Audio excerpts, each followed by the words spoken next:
News, सच जरूरी है। राजा पृथ्वी नारायण कौन थे? नेपाल आर्मी चीफ के पीछे की तस्वीर से राजशाही पर बहस 250 साल बाद आए चर्चा में। नेपाल इस समय भारी उथल पुथल और हिंसा का सामना कर रहा है। इसकी शुरुआत इस हफ्ते में हजारों युवाओं के सड़कों पर उतरने के बाद हुई। विरोध बढ़ने पर प्रधानमंत्री के.पी. शर्मा ओली ने इस्तीफा दे दिया और सेना प्रमुख जनता के सामने आ गए। नेपाली सेना प्रमुख की राजतंत्र समर्थक दुर्गा परसाई के साथ बैठक पर बवाल, आर्मी हेडक्वार्टर पर मारपीट, निर्णायक बातचीत की। नेपाल के सेना प्रमुख अशोक राज सिग्डेल के विवादास्पद व्यवसायी दुर्गा परसाई के नेपाल के सेना प्रमुख अशोक राज सिग्डेल के विवादास्पद व्यवसायी दुर्गा परसाई और राष्ट्रीय स्वतंत्र पार्टी को आंदोलन में स्टॉक होल्डर बताए जाने से तनाव बढ़ गया। प्रदर्शनकारियों ने नेपाली सेना के साथ बातचीत से किनारा कर लिया। पाकिस्तान, सऊदी, यूएई, कतर पर इजरायल के हमले का कैसा जवाब देंगे मुस्लिम देश? खाड़ी देशों में गोलाबंदी तेज। कतर की राजधानी दोहा में हमास अधिकारियों की एक बैठक को निशाना बनाकर किए गए इजरायली हवाई हमले में 6 लोग मारे गए और यह हमला इतना सटीक था कि कतर को इसकी भनक तक नहीं लगी।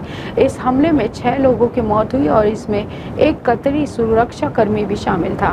अमेरिका नहीं, कतर ने हमास को दिया धोखा। वो 3 ठहरी जिसने इजराइल हमले की पोल खोली। इजराइल के कतर पर हमले के बाद हालात तनावपूर्ण है। इस हमले में 6 लोगों की मौत हुई और जिसमें एक कतरी सुरक्षा बल का जवान शामिल है। हमले के बाद दुनिया भर के देशों ने कतर का समर्थन किया और इजराइल की आलोचना की। ट्रंप के करीबी चार्ली किर्क की भरी सभा में हत्या, राष्ट्रपति ट्रंप ने इन्हें ठहराया जिम्मेदार। अमेरिकी राष्ट्रपति डोनाल्ड ट्रंप के करीबी और कंजर्वेटिव इन्फ्लुएंसर चार्ली किर्क की यूटा वैली यूनिवर्सिटी परिसर में बुधवार को उनके अमेरिकन कमबैक टूर के तहत पहले कार्यक्रम में गोली मारकर हत्या कर दी गई। उस समय वह 3000 लोगों के बीच में मौजूद थे।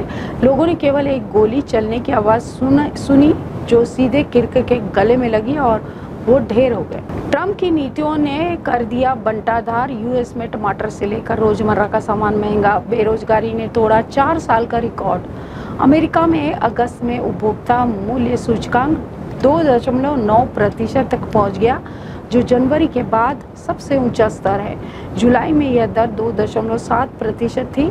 अमेरिकी लेबर डिपार्टमेंट के मुताबिक कारों की कीमतें घरेलू सामान और रोजमर्रा की ग्रोसरी, खासकर टमाटर और बीफ की बढ़ती कीमतें महंगाई की बड़ी वजह रही।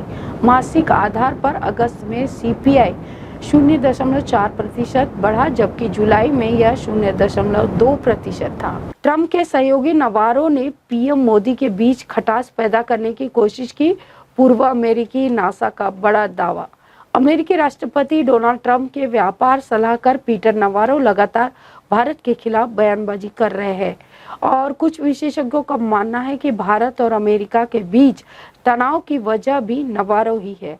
इसकी पुष्टि अमेरिका के पूर्व राष्ट्रपति सुरक्षा सलाहकार जॉन बोल्टन ने कर दी है। वहीं बोल्टन ने कहा है कि नवारो को दोनों देशों को नजरअंदाज करना चाहिए। 9/11 के बाद जो अमेरिका ने किया वही हमने भी किया। दोहा स्ट्राइक को नेतन्याहू ने ठहराया सही। इजराइल के प्रधानमंत्री बेंजामिन नेतन्याहू ने कतर की राजधानी दोहा में हमास के अधिकारियों पर हुए हमले का बचाव किया और इसकी तुलना 9/11 के हमले के बाद अमेरिका की कार्रवाई से की। नेतन्याहू ने आतंकवादियों को पनाह देने वाले देशों को चेतावनी देते हुए कहा है कि उन्हें या तो बाहर निकालो या न्याय के कटघरे में खड़ा करो, अन्यथा इजराइल कार्रवाई करेगा। इजराइल के खिलाफ एक हुए 2 इस्लामिक देश मतभेद बुलाकर दोहा पहुंचे। कतर पर इजराइल के हवाई हमले के बाद यूएई के राष्ट्रपति शेख मोहम्मद बिन जायद अल नारहान पुराने मतभेदों को भुलाकर बुधवार को दोहा पहुंचे और उन्होंने कतर के शासक शेख तमीम बिन अहमद अल थानी से मुलाकात की। नारहान इजराइल की गतिविधियों को लेकर पूर्व में बेचैनी जाहिर कर चुके हैं। इन्होंने वेस्ट बैंक को बांटने की इजराइल की योजना का विरोध किया है। अमेरिका में फूटा महंगाई बम, गैस से लेकर खाने तक की चीजों से बढ़े दाम। लोग हो रहे परेशान। अमेरिका में महंगाई बम फूटा। अगस्त के महीने में यहाँ महंगाई दर में तेजी से वृद्धि हुई है। गैस, किराने का सामान, होटल के कमरे, हवाई किराया समेत कपड़ों समेत सेकेंड हैंड कारों की कीमतें भी बढ़ी है। कीमतें बढ़ने का सीधा असर आम लोगों पर पड़ा है। हाय हेलो नमस्कार, मैं हूं पंकज विष्णु और आप देख रहे हैं MNS न्यूज। देखिए साईं बाबा की आरती लाइव शिरडी से हर रोज सुबह सिर्फ MNS न्यूज पर। आप देख रहे हैं MNS न्यूज, सच जरूरी।